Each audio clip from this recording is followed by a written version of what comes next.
Hi everyone, today I'm going to show you how to add tests to your Expo React Native app. So you're going to want to install Jest Expo and Jest to start off with. So Jest is a testing framework that is quite easy to use, and I recommend using it for your React Native apps. You can also use it for React, so you can sort of learn one way of doing things and won't need to learn multiple ways of testing if you're working across both React and React Native, which is reasonably common. You're also going to want to install this testing library / React Native. It just makes a few things easier for you to test. There are a few different ways you can lay out your folder structure. So you can do like a folder __ tests _ and put all your tests in there. That gives you good separation of concerns. But another common way you can do things is just to go like app.test.js, for example. So now I've installed my dependencies. I'm opening up my package.json and adding a command to run my tests. And I've also copying and pasting in this Jest section, which is basically saying how Babel's going to handle any transformations you need. I'm going to run the test for you now, and you'll see that there are no tests at the moment because I haven't added anything. You can see that it says 0 matches, and I had to run that via the command line. I'm going to add a new file, app.test.js, and this is going to be my test for app. So it's another style of adding your tests, and that's just that whatever your file that you're testing is, you name it app, like filename.test.js. And that means that it's quite easy to identify what file a test relates to. I'm going to import renderer from React test renderer.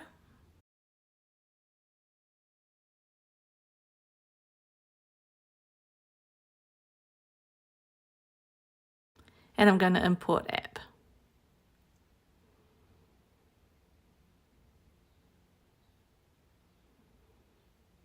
You can do this to scribe, it kind of groups the tests together. So I'm just going to specify that these tests are for app, and it takes a function which is going to have all the tests that you want to run inside it.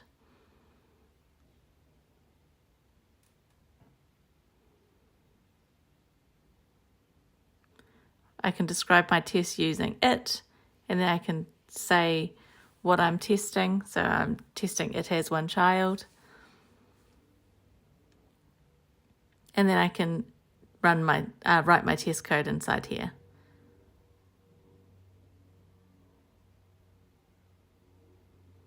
So first off, I'm just going to render my app and get back that tree.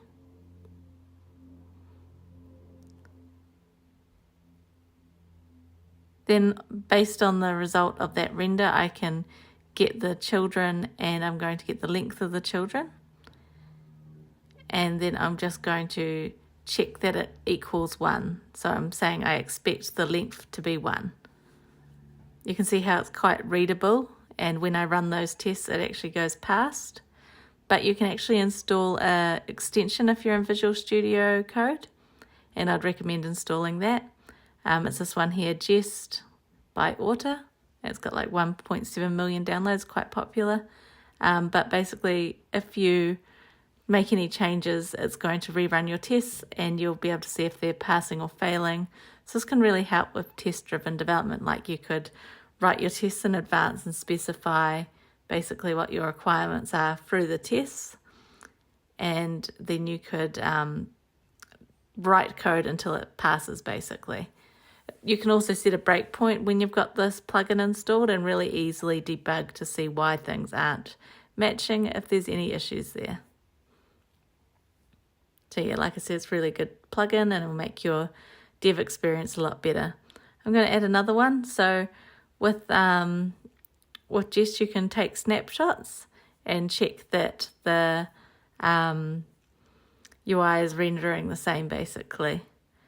The problem with these, I guess, is they're quite sensitive to changes. So you may have it say that it's not looking correct when really you did mean to make it change.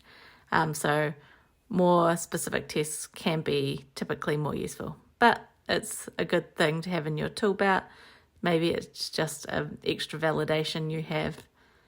The first time you run this, it's going to generate the snapshot, and then on subsequent runs, it's going to check that it's the same. And if it's not the same, then it will allow you to go ahead and update the snapshot or say that it actually is a failure.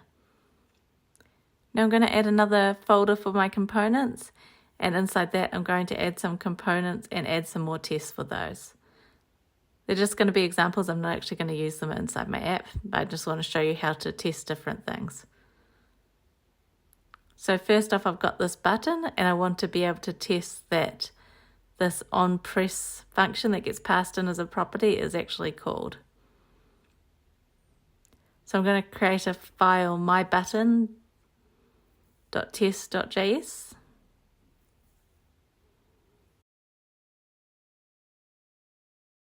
I'm going to import mybutton.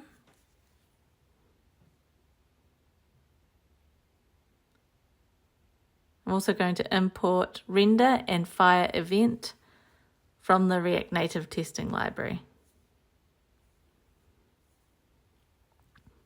This is basically going to allow me to fire the event of a button press on my button and check that my function has actually been called. So once again, I'm just going to group my tests together in this describe function. And I'm going inside this function here, I'm going to add all my tests. So I want to test that it calls onPress function when the button is pressed.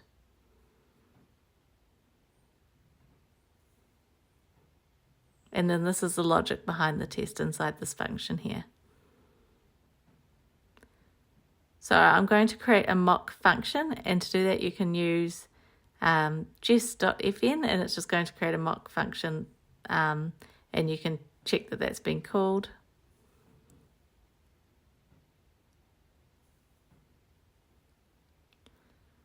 I'm going to do a render, and I'm going to get back the getByTestID function, and that's going to allow me to get my actual button React Native component from inside my button using this getByTestID function.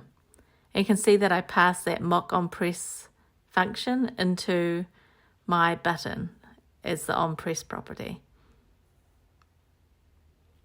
Now I'm getting that press me button, so I'm going to getByTestID, and I use the test ID that I've put inside mybutton.js, which is just mybutton:, click me. Then I'm going to fire an event, a press event on that press me button, and that should trigger that mock onPress. So I'm going to expect that that mock onPress function was called.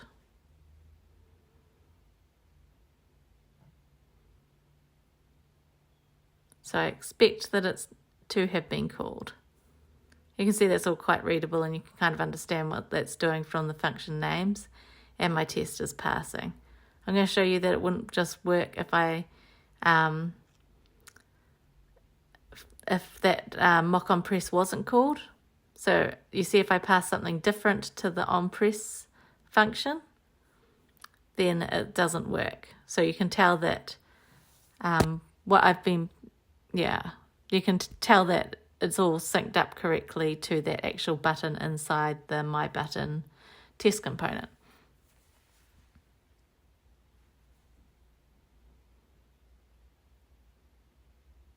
Now I'm going to add another component called mygreeting.js. This is going to have a function inside it that basically puts in some different languages depending on the LN property. And it's also going to include the name. So whatever the name property is passed in, it's going to include that in its greeting. So I'm going to add some tests for that. This is just showing you how you can sort of test like different edge cases. So I had, if it's equal to French, then do this. If it's equal to Spanish, then do this. And if it's otherwise, it's going to do just hello. So I want to create a test for each of those scenarios so that I am showing that I am able to reach each case and it meets the criteria I've determined. If you're doing test-driven development, you would probably define these tests in advance so that you know what you are coding to achieve, and then you would go ahead and write the my greeting component, and you would know you've been successful when it starts passing those tests.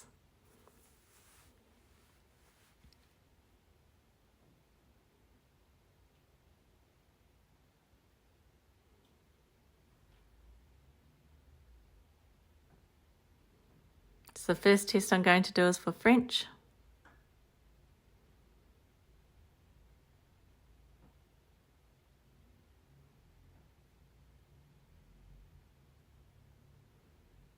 I'm going to render my greeting.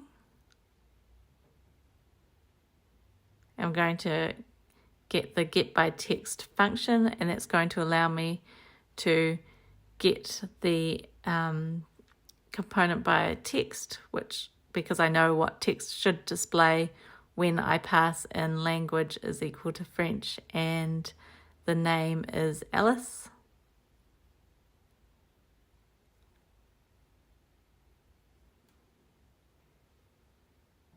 So this should output Bonjour Alice. So I'm going to expect that get by text Bonjour Alice should return a component.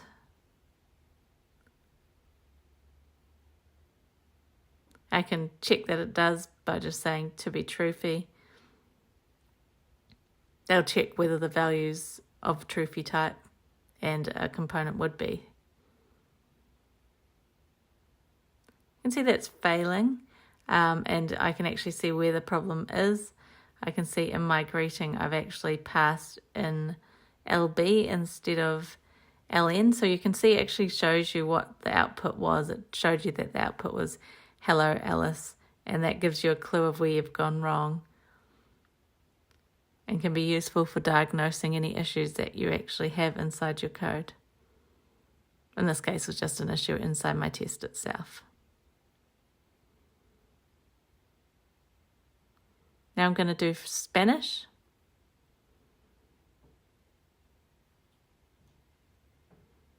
So I'll change that LN to ES, and I'll change that name to Bob.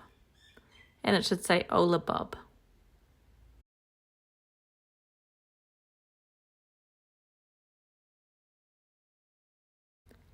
Finally, the last edge case that I want to test is basically that says hello in English when anything other than French or Spanish is chosen. I'm going to put EN anyway because that's what English would be. I'm going to put Charlie as the name, so it should say hello Charlie.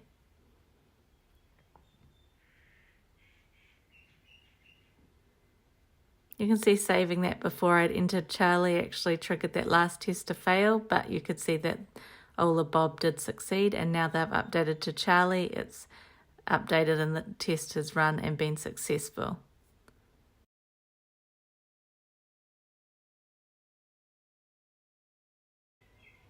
I also want to show you another common example where mocking might be useful, and that's where you want to call an API.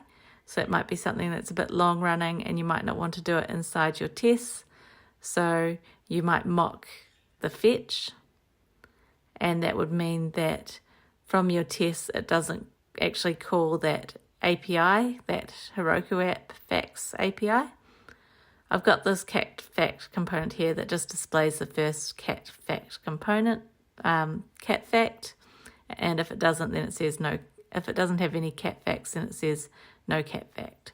So let's just go ahead and add some test cases for that. So I'm importing render from this testing library, this React Native testing library. I'm also going to import the cat fact because that's what I'm going to render and test. Once again, as always, I'm using this describe to group my tests together. So I've got my cat fact tests, and I've got my function in which all my cat fact tests will reside.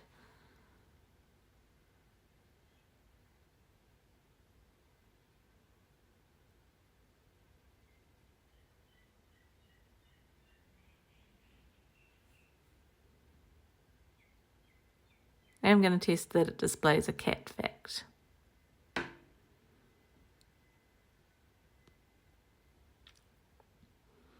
So inside this function, I've got my test logic.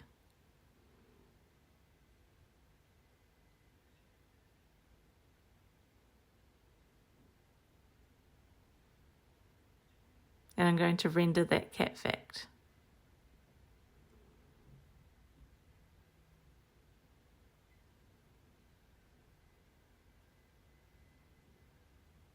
You can see it says a reference error fetch is not defined, and that's because you actually need to mock fetch, because Jest knows that it doesn't want fetch to actually be called from inside its unit test, so it actually makes it so you have to mock it, and it sort of saves you in that way from doing bad things. So what I'm doing here is I'm basically going to emulate what my fetch would have done. So I'm returning back my JSON then that I can then make my JSON call on to get the JSON data out.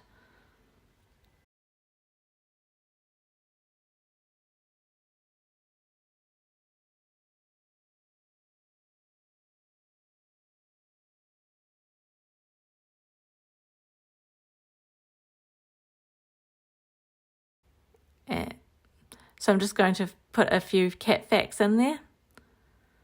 I've got my first cat fact, and I'm also going to add a second cat fact. Remember, it's just the first cat fact that I had in my component displaying on the screen, so that's the one that I'm expecting to find. I'm going to get my cat element using this find by text, and I'm going to specify first cat fact.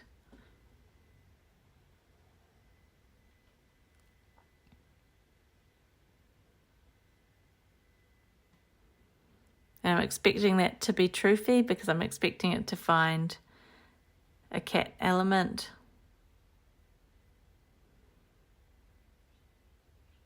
I'm going to copy and paste that.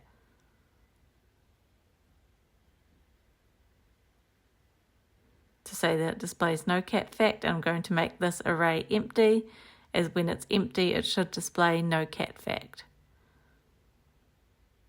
I'm then going to update my parameter pass to find my text to be no cat fact, as that's what it should display in this case. But you can see it's actually passing, which is indicating an issue to me. I'm just going to update this anyway, just in case it's a little bit, just a bit of a glitch. You can see it ran and is successful. But I'm a bit suspicious of it because of the fact that it did pass earlier, and you can see it's still passing. So let me just have a look at this.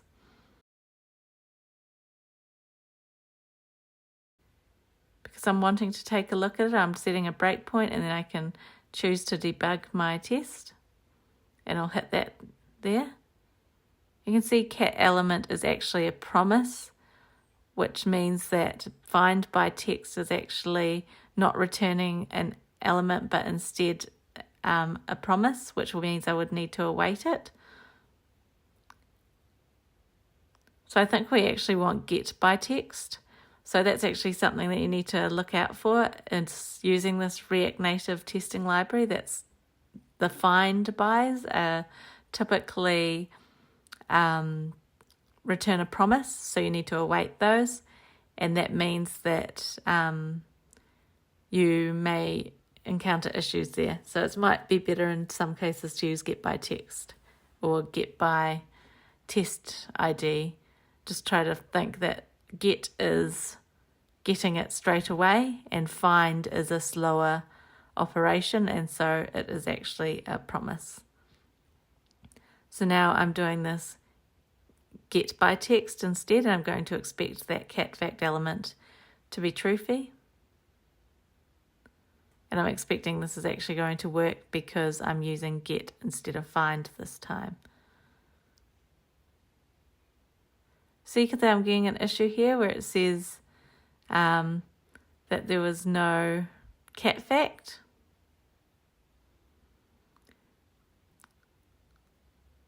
So I should be getting cat facts back because I can see that my jest function for fetch is actually returning a cat fact.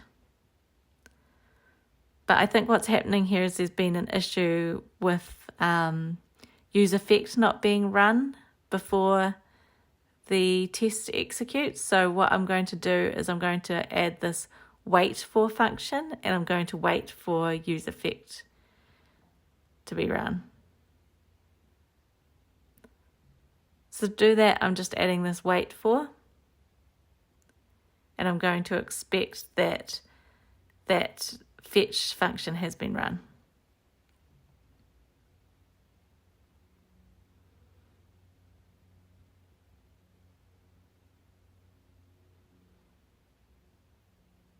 So I'm doing a wait for fetch to have been called. It basically means that it's going to wait for that to be called before it goes ahead and gets my cat fact element and subsequently checks whether there is a cat fact element there. I'm going to need to await that because it's an asynchronous function.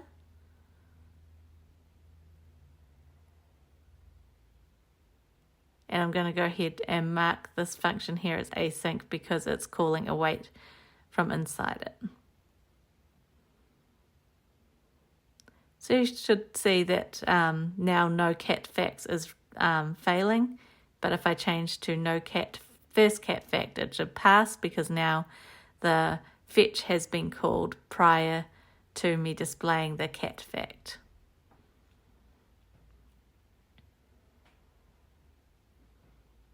I'm going to copy that and do the same but for no cat facts because I want to cover all my edge cases.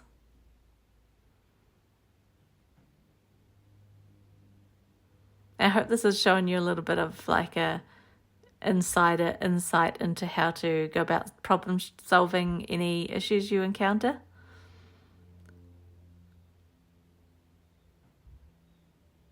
There's always going to be issues in any code you write, so I'm going to add a better description there to say it displays no cat fact, and you can see that it is passing. So now let's say I want it to show loading when it hasn't called fetch yet. So what I'm going to do is I'm going to add another test scenario, and this is kind of similar to test-driven development because I'm going to add the test case before I actually go ahead and write the code.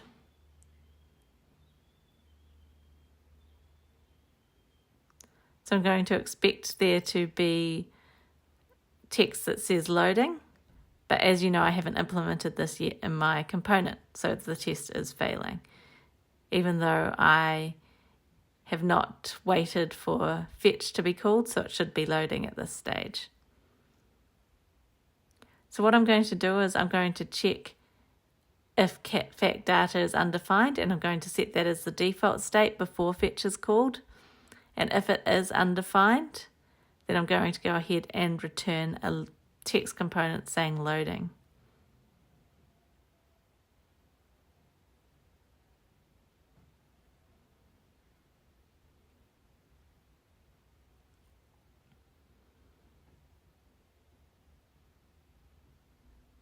So you can see that's now passing. And if I go to my tool, you can see it's broken down all my tests into different parts depending on the file and also my describe. So it's a good way of breaking down your tests, and you can run any other tests you want to, even though they automatically run. So I hope you've enjoyed my tutorial today. If you have, please like and subscribe for more content. All my code will be available on GitHub.